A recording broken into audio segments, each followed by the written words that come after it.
Hello, my name is Benjamin Hart. I'm an American attorney and the managing director of Integrity Legal here in Bangkok, Thailand. As the title of this video suggests, we're asking, will only rich retirees be able to stay in Thailand?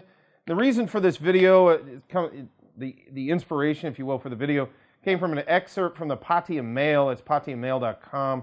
Article is titled, Pattaya can no longer, the article title actually says Pattaya can longer, I think it's meant Pattaya can no longer rely on elderly retiree expats, quoting directly, meanwhile, the Thai tourist minister Pipat Ratchakiprakan has made it very clear that the welcome expats of the future will be high net worth individuals such as multimillionaire pensioners, well-heeled investors, and foreign professionals and executives who can transfer their work skills to boost the Thai economy.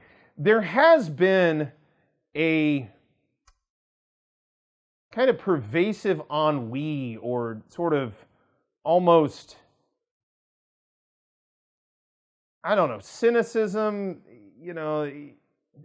among the despondency, if you will, among the retiree expat community. And look, I do understand going back into like 2016, where we saw the end of the income affidavit, the creation of insurance requirements, and now we're seeing some new requirements associated with the OA visa being brought online at the end of 2022.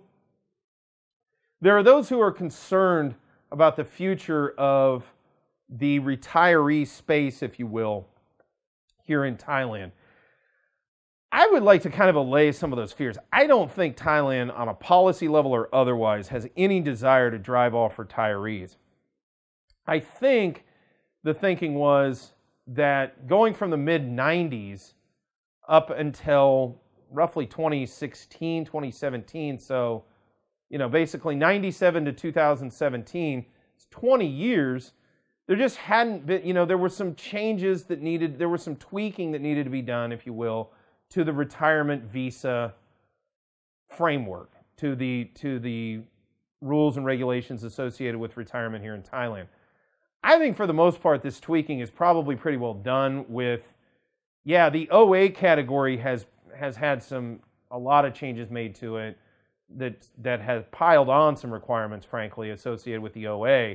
But, the O retirement visa remains as it was. It's a viable option for a number of retirees here in Thailand, notwithstanding the discussion of these new visas, which, as I've stated in other videos, I suspect are only going to apply to a relatively narrow subset of prospective expats coming to Thailand.